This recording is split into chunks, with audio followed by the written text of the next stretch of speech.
paper from your wife. That is so child. Here's something nobody tells you about your favorite TV characters. Behind the catchphrases, the laugh tracks, and the Emmy Awards, there are real people sitting at home watching strangers get rich and famous off their lives. No credit, no royalties, no phone call. Just the slow, quiet realization that the character America fell in love with was basically them in a Halloween costume. And some of these stories are funny, and some of them are complicated, and at least one of them ends with a guy running a bus tour of his own neighborhood. Number 15, Barney Fife, The Andy Griffith Show. One of the most beloved characters in the history of American television. The nervous, tightly wound, single-bullet deputy from Mayberry, who made Don Knotts a household name and won him 5 Emmy Awards in 5 years. 5. That is not a typo. But here's the thing about Barney Fife. He was not entirely invented.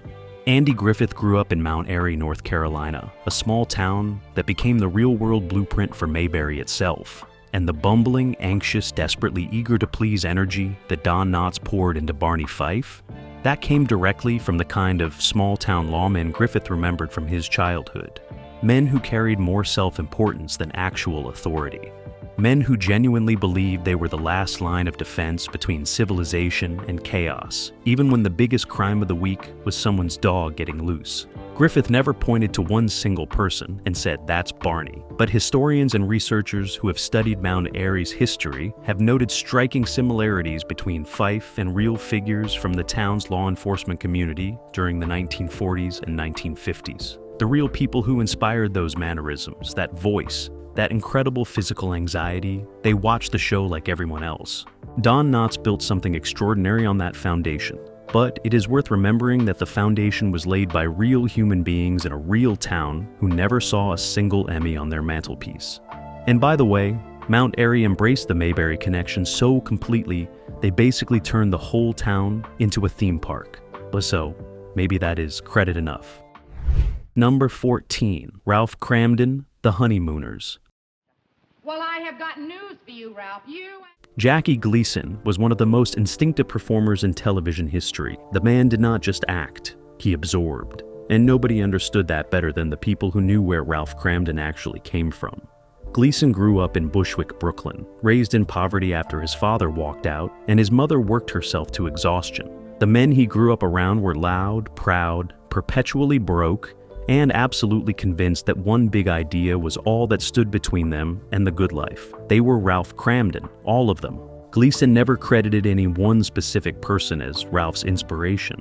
But in interviews over the years, he made it abundantly clear that the character was a composite of the working class men from his Brooklyn neighborhood. Bus drivers, guys at the bar, his own neighbors, men who dreamed enormous dreams in tiny apartments and took it out on the people closest to them when those dreams inevitably fell apart. Now, here is the uncomfortable part. Those men watched The Honeymooners and they saw themselves. And some of them recognized it immediately. There are accounts of former Bushwick residents telling interviewers, "That is so-and-so. That is the guy from the corner. That is the man who used to yell at his wife through the window on Tuesday nights." Jackie Gleason became one of the wealthiest performers in television history. The men who gave Ralph Kramden his soul remained in Brooklyn. To Norton, the whole thing was one big bang zoom to the moon. To the real Ralphs of Bushwick, it was just Tuesday. Number 13, Felix Unger and Oscar Madison, The Odd Couple. Neil Simon was a genius. Let's just get that out of the way right now. The man could write a phone book and make it funny, but when it came to The Odd Couple, he did not have to work too hard because the source material was already living in the same city. When Neil Simon's brother Danny went through a divorce in the early 1960s, he moved in temporarily with a friend named Roy Kerber. Danny was a neat freak. Roy was, to put it charitably, not. The combination was so absurdly, painfully funny that Neil Simon watched them for about 5 minutes and basically said, "I am writing a play about this." But here's where it gets interesting because Simon also drew on another pair of real divorced friends, Speed Vogel and another buddy from his New York circle, layering their neuroses, their habits, their specific flavors of dysfunction onto the Felix and Oscar dynamic. When The Odd Couple became a Broadway smash, and then a film, and then one of the most successful TV sitcoms of the 1970s, with Tony Randall and Jack Klugman bringing Felix and Oscar to life twice a week, The real men who inspired it watched it from their homes. Danny Simon, Neil's brother, at least got some acknowledgement over the years. But the Roy Gerbers and Speed Vogels of the world became footnotes in a story that made other people millionaires. The lesson here is simple. If your brother is a famous playwright, do not get divorced and do not get a messy roommate. Or at least get a lawyer who handles intellectual property. Number 12, Laverne DeFazio, Laverne and Shirley. Hey, Fonzie! Hey, Before Penny Marshall was a director making movies like Big and A League of Their Own, she was Laverne DeFazio, the loud, lovable milk and Pepsi drinking girl from Milwaukee who wore a capital L on everything she owned. And here is the thing. Penny Marshall did not have to go far to find Laverne. She basically just looked in the mirror and then looked out the window of her childhood apartment in the Bronx. Marshall grew up surrounded by the kind of women who became Laverne, blue-collar, tough, funny, unafraid to be exactly who they were, in a world that kept suggesting they should be quieter and more refined. Her neighborhood was full of them, women who worked hard jobs, talked loud, had enormous hearts, and would absolutely not take any nonsense from anyone. The specific inspiration for Laverne's personality and attitude has been traced by Marshall herself to the women of her Bronx upbringing. Not one woman. Many women, a whole neighborhood of women, who lived the Laverne DeFazio experience without the sitcom deal, or the spin-off, or the decades of syndication money. Laverne and Shirley ran for 8 seasons. It was one of the highest-rated shows on television in the late 1970s. Penny Marshall became a star, then a legend. The women from the Bronx who gave Laverne her backbone kept living their lives, probably drinking regular milk and wondering why this woman on TV kept putting it in her Pepsi. Number 11. Lou Grant, The Mary Tyler Moore Show. Here is a character who doesn't get talked about enough in these conversations. Lou Grant, the gruff, whiskey-sipping, big-hearted news director, played to absolute perfection by Ed Asner on The Mary Tyler Moore Show. The man won 4 Emmy Awards for that role. 4.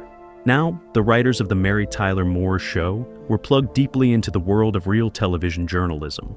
CBS, where the show was produced, was full of real news producers and executives who had exactly the kind of volcanic exterior and surprisingly tender interior that made Lou Grant so compelling. The character was modeled in significant part on a real CBS News executive producer from the era, a man whose management style, whose newsroom presence, and whose complicated relationship with his own emotions were so perfectly Lou Grant that people who worked with him reportedly did a double take the first time they watched the show. That man never received a writing credit. His name is not in the opening titles. When Ed Asner accepted his Emmys, the real Lou Grant was not in the room. What makes this one particularly interesting is that Lou Grant became so beloved, the character got his own spin-off drama. A character built on a real person's personality and professional identity spawned a whole second television career for the fictional version of him. The actual person inspired 2 shows and got credit for 0. Number 10. J.R. Ewing, Dallas.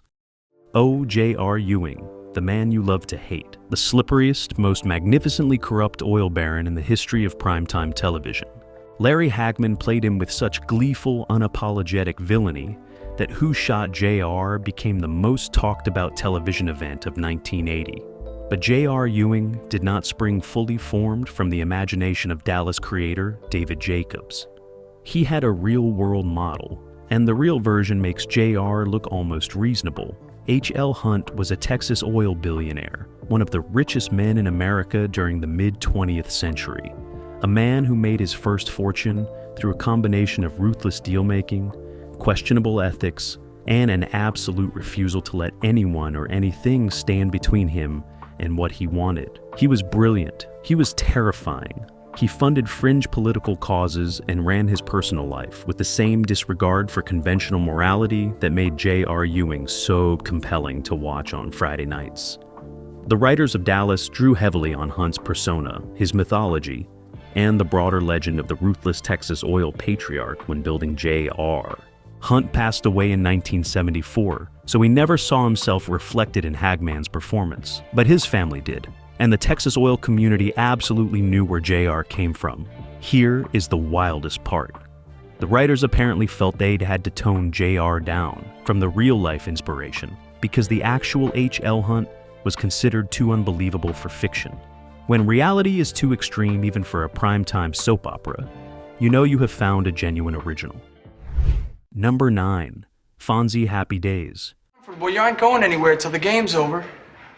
Arthur Herbert Fonzarelli, the Fonz, the leather-jacketed, motorcycle-riding, impossibly cool mechanic from Milwaukee who became so popular that Happy Days literally restructured itself around him and sent the show jumping over a shark, figuratively speaking. Henry Winkler was cast as what was supposed to be a supporting character, a background greaser, a recurring bit. And then something happened that nobody at ABC fully anticipated. America fell completely in love with him. But here is what most people do not know. Henry Winkler did not just show up and play cool, he did the work. Before filming began, Winkler spent weeks researching real mechanics and real greasers. He visited garages. He talked to men who actually lived the life. He studied the way they stood, the way they talked, the way they carried themselves with a dignity that the world around them did not always acknowledge. The Fonz's specific combination of toughness and loyalty, his code of honor, the way he could silence a room just by walking into it. Those were not invented in a writer's room in Hollywood. They were observed in real garages and real diners by an actor who understood that the character had to be grounded in something true to work. Those men, the real Chicago mechanics and greasers who gave Winkler his foundation, they watched Happy Days, and they recognized pieces of themselves in the biggest TV star of the entire decade. They never got a credit. But reportedly, more than one of them started wearing a leather jacket. Number 8. Al Bundy, married with children, shoe salesman, former high school football star, perpetually defeated by everything life has to offer, hand permanently down the waistband of his pants. Al Bundy is one of the most perfectly constructed comic characters in the history of American television, and Ed O'Neill played him with such specific lived-in hopelessness that the character became iconic within about 4 episodes. But Al Bundy was not a pure invention. Co-creator Michael G. Moy has discussed over the years how the character was built on the image of a specific type of American man. The guy who peaked young and spent the rest of his life in a quiet, shoe-smelling standoff with the universe. And that type had a real-world model. There are accounts pointing to a real shoe salesman who worked in the Chicago area, whose personality, whose defeated worldview, and whose very specific energy served as a direct inspiration for Al Bundy. A man who sold shoes every day, who dealt with difficult customers, who went home to a life that had not turned out the way he'd planned, and who had absolutely no idea he was sitting on a gold mine of comedic inspiration. Married with Children ran for 11 seasons. It made Ed O'Neill a star. It launched Christina Applegate's career. It changed what was considered acceptable on network television. The real Al Bundy, if he was watching, presumably did not find any of this particularly funny. And he absolutely did not get a royalty check. Number 7. Hawkeye Pierce, MASH. The person's mind. Radar has that ability. Now, we need to talk about one of the most important characters in television history, Benjamin Franklin Hawkeye Pierce, the wisecracking, martini-mixing, deeply moral army surgeon, played by Alan Alda on MASH for 11 seasons from 1972 to 1983. The show's finale, Goodbye, Farewell, and Amen, aired in February of 1983 and drew an audience of over 106 million viewers. It remains the most watched television episode in American history, but Hawkeye Pierce was not created for television. He was created by a real doctor named H. Richard Hornberger, who served as an army surgeon during the Korean War, and later wrote about his experiences in a novel called MASH, a novel about 3 army doctors, published in 1968 under the pen name Richard Hooker. Hornberger was Hawkeye, not metaphorically, literally. He named the character after himself. He based the stories on his own experiences. The black humor, the moral outrage, the desperate need to laugh at something terrible in order to survive it. All of that came from a real doctor in a real mobile army surgical hospital who was genuinely trying to cope with things no person should have to see. Robert Altman made the movie in 1970. The TV show followed and ran for 4 times as long as the actual Korean War. Alan Alda became one of the most respected actors in the country. Hornberger received his royalties from the original novel, But the television version of his own life, the version that reached 106 million people in a single night, went far beyond anything he controlled or profited from in proportion to its impact. He passed away in 2001. If you have never read the original novel, do yourself a favor. Number 6, Archie Bunker, All in the Family. Mr. Bunker. You figured that out. Nobody changed American television more completely or more permanently than Archie Bunker. The bigoted, blowhard, lovable, infuriating Queens Loading dock worker who made Norman Lear famous, Carol O'Connor iconic, and forced an entire country to look at itself in a very uncomfortable mirror every Tuesday night, starting in 1971. But here's the thing about Archie Bunker that Norman Lear himself has spoken about openly. He did not create Archie. His father did. Herman Lear was a domineering, loud-mouthed, short-fused, casually prejudiced working-class man from New Haven, Connecticut. He called Norman's mother a dingbat. He told his son to go to your room in the middle of arguments. He said things at the dinner table that made everyone deeply uncomfortable. He was absolutely certain he was right about everything, and absolutely incapable of considering any other possibility. Sound familiar? Norman Lear watched his father his entire childhood and filed every single detail away. And when it came time to create the character who would become the most debated figure in television history, he went straight to that filing cabinet. Herman Lear lived to see Archie Bunker become a phenomenon. He reportedly watched the show and did not entirely connect the character to himself, which is honestly the most Archie Bunker thing imaginable. Carol O'Connor won 4 Emmy Awards. The show won multiple Peabody Awards. It changed what American television was allowed to talk about. Herman Lear never got a credit. He just got to be the man who, without knowing it, accidentally improved American culture by being genuinely insufferable. Number 5, Cliff Huxtable. To me? Well, that's not a very romantic line.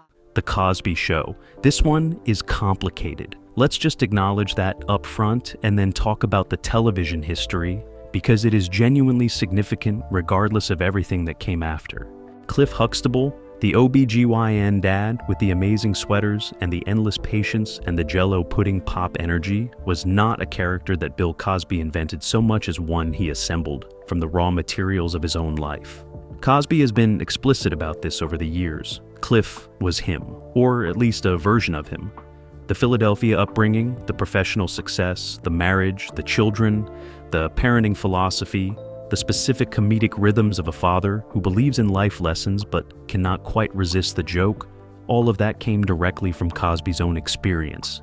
But Cosby also drew on his father, William Henry Cosby Sr., a man who worked hard, raised his kids with structure and love, and gave his son a template for what a present, engaged father looked like.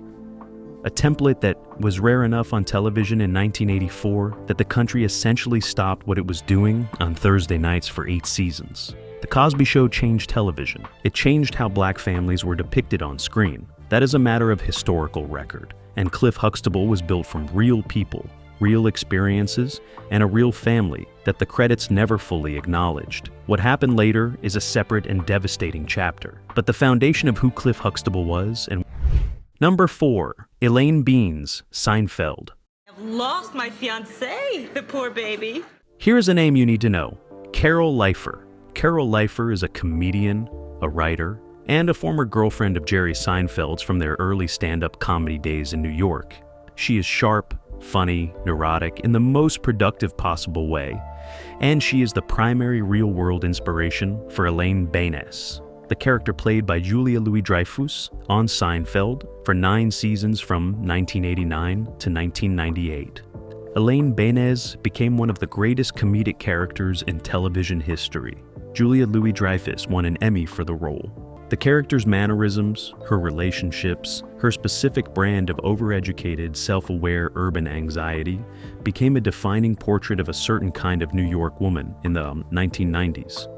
And Carol Leifer, the real woman, was in the room. She was actually a writer on Seinfeld, which is either a remarkable act of inclusion or the most complicated professional situation imaginable, depending on how you look at it.